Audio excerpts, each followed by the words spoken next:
എല്ലാവർക്കും നമസ്കാരം. ഇന്ന് നമുക്ക് ബിരിയാണിയുടെ കൂടെ കഴിക്കാൻ പറ്റിയ ഒരു നല്ല കത്തിരിക്ക ഗ്രേവി കണ്ടു നോക്കിയാലോ. ഇത് നിങ്ങളിൽ പലരും ഹോട്ടലിലൊക്കെ പോകുമ്പോൾ കഴിച്ചിട്ടുണ്ടാവും. ഹൈദരാബാദി ടൈപ്പ് ബിരിയാണിയുടെ കൂടെയൊക്കെ സെർവ് ചെയ്യുന്നത്. തമിഴ്നാട് സ്റ്റൈൽ ബിരിയാണിയുടെ കൂടെയും ഇത് സെർവ് ചെയ്യാറുണ്ട്.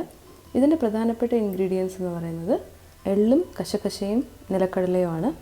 അപ്പോൾ ഇത് മൂന്നും ചേർക്കുമ്പോഴാണ് ആ കറിക്ക് തിക്നെസ് വരുന്നത്. മറ്റ് ഇൻഗ്രീഡിയൻസ് ഇപ്പോൾ നിങ്ങൾക്ക് സ്ക്രീനിൽ കാണാം. ആദ്യം തന്നെ ഇതുപോലെയുള്ള ചെറിയ കത്തിരിക്ക നമുക്കൊന്ന് കട്ട് ചെയ്തെടുക്കാം. ഇതുപോലെ കട്ട് ചെയ്യുക.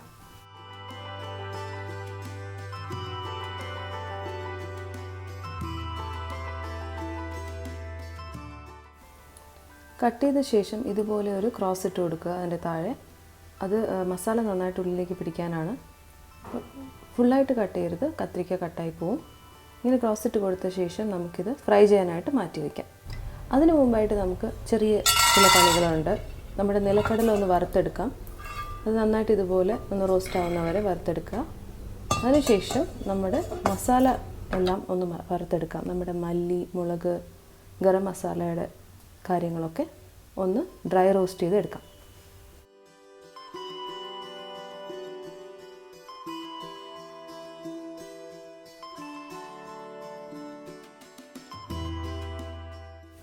എള്ളും കശകശയും നമ്മൾ ചേർത്ത് കൊടുക്കുകയാണ്. മല്ലിയും മുളകും ഗരം മസാലയും ഒന്ന് ഫ്രൈ ചെയ്ത് 3 മിനിറ്റ് ആകുമ്പോഴാണ് നമ്മൾ എള്ളും കശകശയും ചേർത്ത് കൊടുക്കുന്നത്. അതിനുശേഷം ഒരു 2 മിനിറ്റും കൂടെ ഒന്ന് ഫ്രൈ ചെയ്യുക, എന്നിട്ട് മാറ്റി വയ്ക്കുക. നമുക്കിനി 3 ടേബിൾ സ്പൂൺ എണ്ണ ഈ പാനിലോട്ട് ഒഴിച്ച് കൊടുക്കാം. അത് ചൂടായി വരുമ്പോൾ നമ്മൾ കട്ട് ചെയ്ത് വെച്ചിരിക്കുന്ന കത്തിരിക്ക ഇതിലോട്ടിട്ട് ഒന്ന് നന്നായിട്ട് ഉപ്പും ചേർത്ത് റോസ്റ്റ് ചെയ്തെടുക്കാം.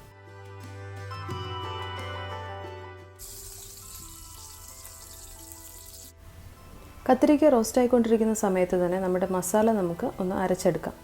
അതിനായിട്ട് നമ്മൾ വറുത്ത് വെച്ചിരിക്കുന്ന ഗരം മസാല, മല്ലി, മുളക്, കശകശ, എള്ള്, പിന്നെ അതിൻ്റെ ഒപ്പം തന്നെ വറുത്ത് വെച്ചിരിക്കുന്ന നിലക്കടലയും ചേർത്ത് തൊലി കളഞ്ഞ് ചേർത്ത് അത് ആദ്യം ഇതുപോലെ ഒരു പൊടിയാക്കി എടുക്കുക. അതിനുശേഷം 1/2 കപ്പ് വെള്ളം ഒഴിച്ച് നന്നായിട്ട് പേസ്റ്റ് രൂപത്തിലാക്കിയെടുക്കുക. നല്ലൊരു സ്മൂത്ത് പേസ്റ്റ് ആകുന്നവരെ അരയ്ക്കുക. അത് മാറ്റി വയ്ക്കാം. നമ്മുടെ കത്തിരിക്ക നന്നായിട്ട് റോസ്റ്റ് ആയിട്ടുണ്ട്. ഏകദേശം 10 മിനിറ്റ് സമയമാണ് അതിനെടുത്തത്. അത് വേറൊരു പാത്രത്തിലേക്ക് മാറ്റി വെച്ചിട്ട് അതേ എണ്ണയിലേക്ക് തന്നെ കടുകും കറിവേപ്പിലയും ഇടുക. കടുക് പൊട്ടിക്കഴിയുമ്പോൾ അതിലേക്ക് അരിഞ്ഞു വെച്ചിരിക്കുന്ന സവാള ഇടുക, വലിയ ഉള്ളി.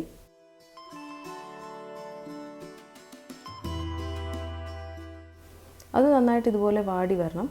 വാടി വരുന്ന സമയത്ത് നമ്മൾ ബാക്കിയുള്ള 1 ടേബിൾ സ്പൂൺ എണ്ണ, നമ്മൾ മൊത്തത്തിൽ 4 ടേബിൾ സ്പൂൺ എണ്ണയാണ് എടുത്തു വച്ചിരുന്നത്, ബാക്കിയുള്ള എണ്ണയും ഒഴിച്ച് ഇതുപോലെ നന്നായിട്ട് മീഡിയം ഫ്ലെയിമിൽ റോസ്റ്റ് ചെയ്യുക.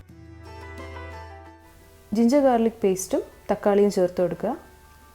അതും നന്നായിട്ടൊന്ന് ഫ്രൈ ആയി ഒന്ന് കുഴഞ്ഞു വരുമ്പോൾ മഞ്ഞൾപ്പൊടി ചേർക്കുക. ഇനി നമ്മൾ വറുത്ത് വെച്ചിരിക്കുന്ന കത്തിരിക്ക, ഫ്രൈ ചെയ്ത് വെച്ചിരിക്കുന്ന കത്തിരിക്ക ചേർത്ത് ഒരു 2 മിനിറ്റ് ഒന്ന് ഇളക്കിയ ശേഷം വെള്ളം ഒഴിച്ച് നന്നായിട്ട് മൂടി വെച്ച് വേവിക്കാം. 2 കപ്പ് വെള്ളമാണ് ഞാൻ ചേർക്കുന്നത്. അതിലേക്ക് ആവശ്യമുള്ള ഉപ്പും ചേർത്തിട്ട് ഒരു 7 മിനിറ്റ് സമയം അതൊന്ന് നന്നായിട്ട് വേകട്ടെ.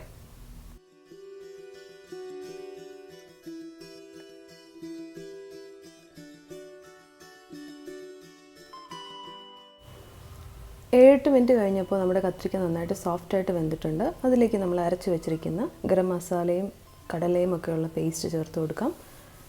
അത് ഒരു 5 മിനിറ്റും കൂടെ തിളച്ച് കഴിഞ്ഞാൽ നമ്മുടെ കറി റെഡിയാണ്. കത്തിരിക്ക വേകുന്നതിന് മുമ്പ് ആ പേസ്റ്റ് ചേർക്കരുത്, അപ്പോൾ കത്തിരിക്കയുടെ വേഗ് കിട്ടില്ല. നമ്മുടെ കറി റെഡിയായ സ്ഥിതിക്ക് നമുക്കിനി ഇത് വിളമ്പാം.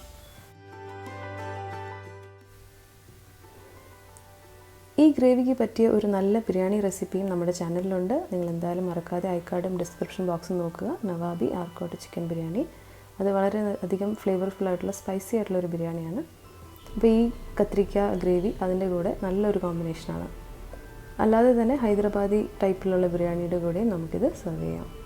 നിങ്ങൾക്ക് എല്ലാവർക്കും ഈ റെസിപ്പി ഇഷ്ടപ്പെട്ടു എന്ന് ഞാൻ വിശ്വസിക്കുന്നു. അടുത്ത എപ്പിസോഡിൽ കാണുന്നവരെ ബൈ.